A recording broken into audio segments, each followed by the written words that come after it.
नमस्कार। बीए तृतीय वर्ष के पाठ्यक्रम में संकलित भारतेंदु युगीन काव्य की प्रवृत्तियों पर विचार कर लेते हैं। भारतेंदु हरिश्चंद्र आधुनिक युग के प्रवर्तक थे। उनके आगमन से हिंदी काव्य का एक नया युग आरंभ होता है। इस युग को साहित्यिक पुनरुत्थान, राष्ट्रीय चेतनापरक और आदर्शवादी युग कहा गया है। इस युग में रीतिकालीन श्रृंगार प्रधान काव्य के स्थान पर राष्ट्रीय चेतना, समाज सुधार एवं जनहित प्रधान काव्य का आरंभ हुआ। इस युग का काव्य विलासिता की अपेक्षा युगीन जीवन के भिन्न भिन्न पक्षों से जुड़ा है। इस युग में कवि ने प्राचीनता से नाता तोड़कर नवीन चेतना को व्यक्त करने का प्रयास किया है। इसलिए भारतेंदु युग को आधुनिक युग का प्रवेश द्वार भी कहा गया है।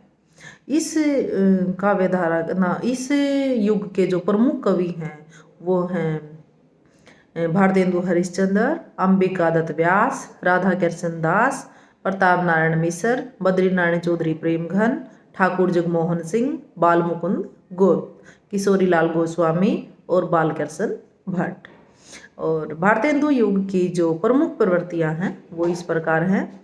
नंबर 1, देशभक्ति की भावना। भारतेंदु आधुनिक युग के प्रथम कवि कहे जाते हैं। उनके काव्य में देशभक्ति की सशक्त भावना अभिव्यक्त हुई है।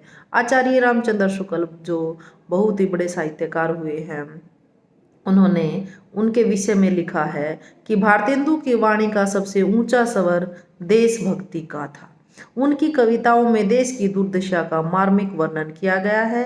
भारतेंदु युग की कविताओं में देशभक्ति कई रूपों में प्रकट हुई है, कहीं विदेशी शासन का विरोध करके, कहीं भारतवासियों को प्रेरित करके। इस युग में देश के अधपतन, रूढ़िवादिता, पाश्चात्य सभ्यता का अंधानुकरण, पुलिस के अत्याचार, धार्मिक अंधविश्वास, छल कपट, आपसी वैर विरोध आदि का यथार्थ चित्रण किया गया है। एक स्थान पर शिवम भारतेंदु ने लिखा है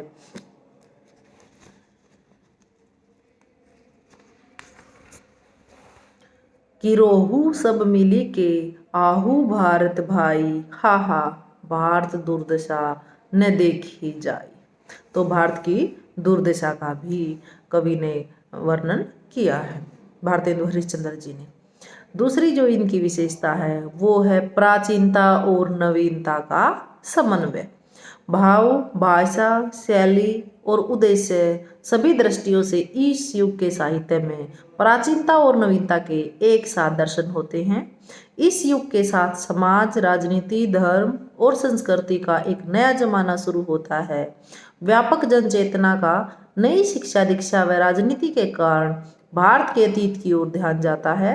अतः भारतीय अतीत का गौरव आदर्श साहित्य का विषय बनता है। भारतेंदु युग से पहले रीतिकाल था, जिसकी समय सीमा 1700 से 1900 ईस्वी थी। रीतिकालीन विलास, भावना और श्रृंगारिकता के अवशेष इस युग में बने रहते हैं तथा इस तरह नए पुराने दोनों प्रकार के विचार, आदर्श और उद्देश्य साहित्य में दिखाई देते हैं। भारतेंदु युग पर रीतिकाल का भी प्रभाव दिखाई देता है। नेक्स्ट जो इसकी विशेषता है वो है भक्ति भावना। भारतेंदु युगीन काव्य में नई प्रवृत्तियों के साथ साथ भक्तिकालीन भक्ति भावना के आदर्श भी दिखाई देते हैं। इस युग के गेय पदों में राधा और श्री कृष्ण की लीलाओं का सुंदर चित्रण किया गया है। भारतेंदु स्वयं एक महान कृष्ण भक्त कवि थे। भारतेंदु ने माधुर्य भाव की भक्ति को ग्रहण किया था। वे कर्मकांड आदि को पसंद नहीं करते थे।